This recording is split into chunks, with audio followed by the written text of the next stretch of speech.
ከጅኖች ዓለም በዶክተር አቡ ፈርሃን። ይህ የቀልብ ዶክተር ድምጽ ነው። አልሐምዱሊላህ። ታካሚዎቻችን የሚድኑ በእኛ ኃይል እንዳይመስሎት በአላህ ኃይል ብቻና ብቻ ነው። ከቀልብ ዶክተር ዓላማ ውስጥ የአላህን ተአምር ማንገስ ዋነኛው ነው። በየጊዜው በቀልብ ዶክተር ታክመው መዳናቸውን ማመን እስከሚያቀታቸው ሲቃይ የተናነቃቸው ሲገልጹ የአላህ ተአምር ምን ያህል የገዘፈና ግልጽ እንደሆነ ያሳየናል። ከህመም ወደ ጤነኝነት፣ ከጭንቀት ወደ ደስታ፣ ከጨለማ ወደ ብርሃን፣ ካላሰቡበት ወደ ስኬት የደረሱት በአላህ ተአምር ቢሆን እንጂ።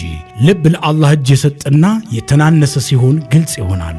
አላህም እንዲህ ይለናል፣ አላህን ትገነዘቡና በእርሱ ታምኑ ዘንድ በችሎታው ላይ ያስረጅ የሆኑ ግልጽ ተአምራቶችን ያሳያቸዋል። አልበቀራ። ኑ ባላህ ቃል ያላህን ተአምር እናግስ። ሕክምና ማግኘት ሲፈልጉ ይሄንን ሊንክ ይጫኑ። ጠንቋዮች የሕክምናውን ባለቤቶች ለማሸነፍ ይህንን ጥቁር በሬ ካረዳችሁልኝ እለቃለሁ በማለት የሚያቀርቡት ጥያቄ ፍጹም ውሸት መሆኑን ያውቃሉን? ሰዎች በባህላዊ መንገድ ለመገላገል በሚያደርጉት ጥረት ውስጥ የጅኑ ፍላጎት በመፈጸም የሚሰሩትን ስህተት ዛሬ በዝርዝር እናያለን። ከዚህም በላይ አንድ ጅን የተላከበትን ሰው ትቶ በቤት ውስጥ ባሉ የቤተሰብ አባላት ላይ ሙሉ ስልጣንን የሚያገኘው እንዴት ነው? የጥቁር ዶሮ ሚስጥራዊ ስምምነትስ ምንድን ነው? ጅኑስ ይህንን ካደረጋችሁልኝ እለቃለሁ የሚለውን ጥያቄ ለምን ያቀርባል? ከጀርባው ስላለው ስለ ሁለቱ አስገራሚ ምክንያቶችና ጅኑ ከሰውየው ለቆ ወጥቶ መልሶ መግባት ቢከለከል ስለሚደርስበት ከባድ ስቃይ ዛሬ እውነታ እናጋልጣለን።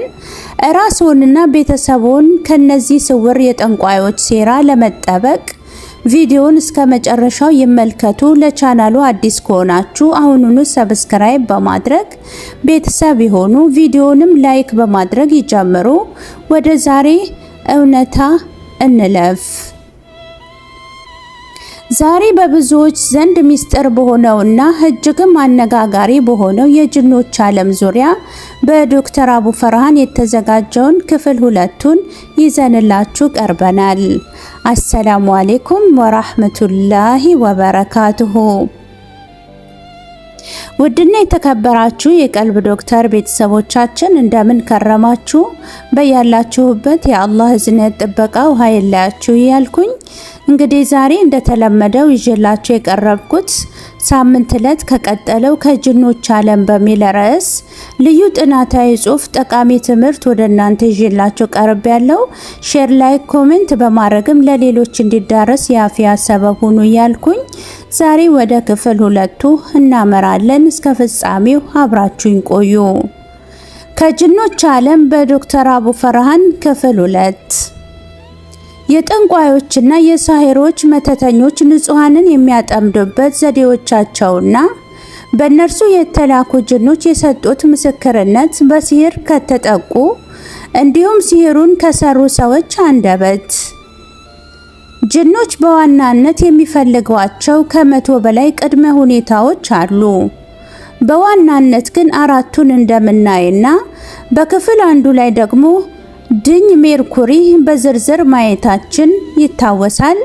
ለዛሬ ደግሞ ሁለተኛውን እናያለን ቢኢዝኒላህ። ሁለተኛ የጥቁር በሬ ፈርስ። ይሄንን ጅኑ እንዲደረግለት የሚያቀርበው ጥያቄ ነው።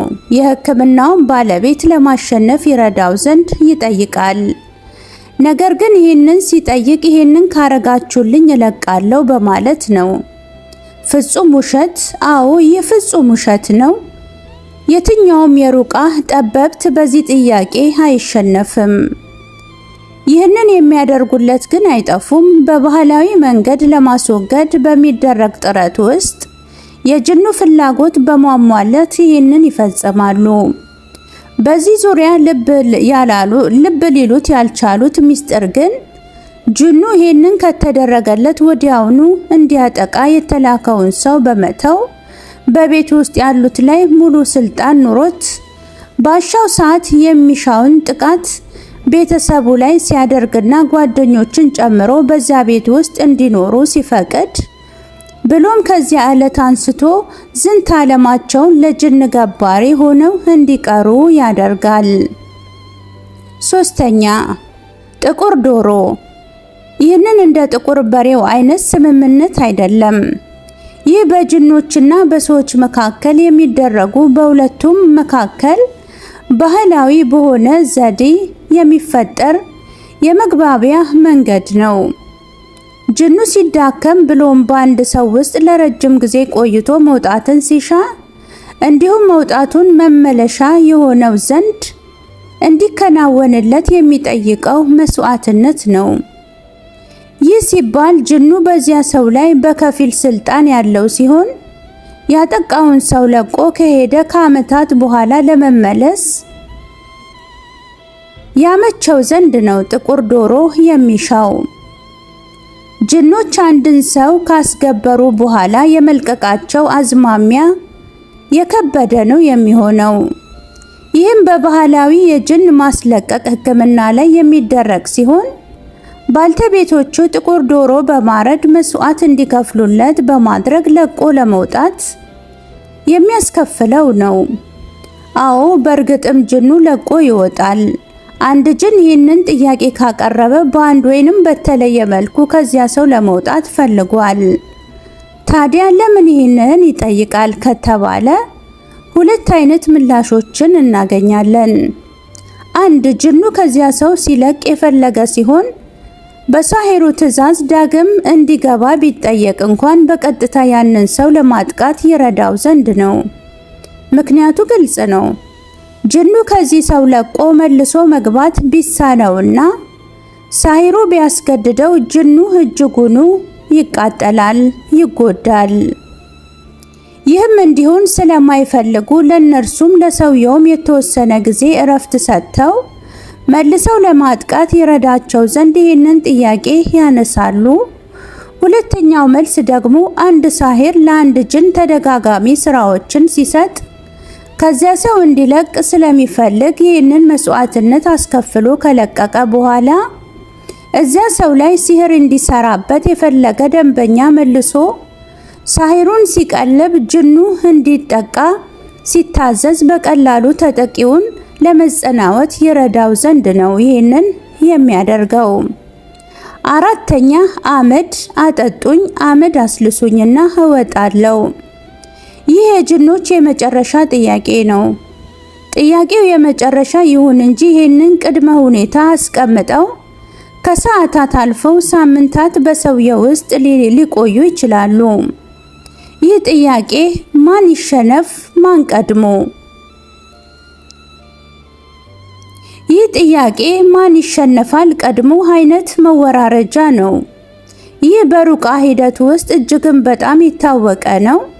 ሩቃ አድራጊው ዶክተር ይህንን ጥያቄ ጅኑ ሲጠይቅ እፎይታን ሊያገኝ ይችላል።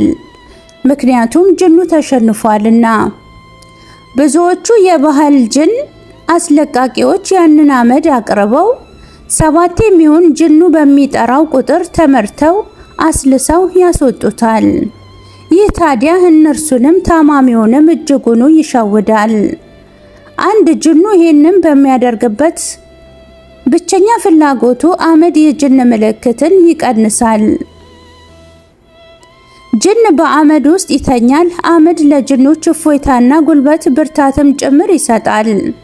ስለዚህም ጅኑ አመዱን ከላሰ ወይ ከጠጣ በኋላ ለ7 ተከታታይ ቀናት ምንም አይነት ምልክት ሳያሳይ ከሰውየው ውስጥ ሆኖ ሊኖር ይችላል። እንዲህም ሲኖር ማንም ሰው እንዲያውቅበት አያደርግም።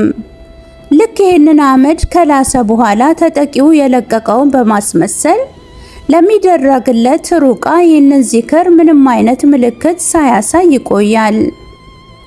ሐኪሞች ይሸወዳሉ። ነገር ግን ሩቃ በሚያደርግ ዶክተር ይህንን ጥያቄ በፍጹም አይቀበልም። ይልቁንም ተጠቂው ልልቀቅ ስትለው ትኖራለህ፣ ይልቁንም ተጠቂው ልቀቅ ስትለው ትኖራለህ ብሎ ይሳለቃል።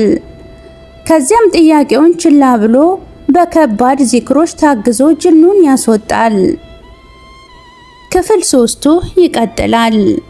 ብዙ እንደተማራችሁበት አልጠራጠርም። ሳምንት በሌላው ክፍል እስክንገናኝ ድረስ ስለተከታተላችሁኝ ከልብ እያመሰገንኩኝ አላህ የሳምንት ሰዎች ይበለን። ወሰላሙ አሌይኩም ወራህመቱላሂ ወበረካቱሁ። እንኳን ወደ ትክክለኛው የአፍያ መንደር በሰላም መጡ። የቀልብ ዶክተር በሲህር በጅን በአይንናስ እንዲሁም የስነ ልቦና ጫና የደረሰባቸው የሰው ዘር ፍጥረታት በሙሉ ታክሞ የሚድኑበት ነው።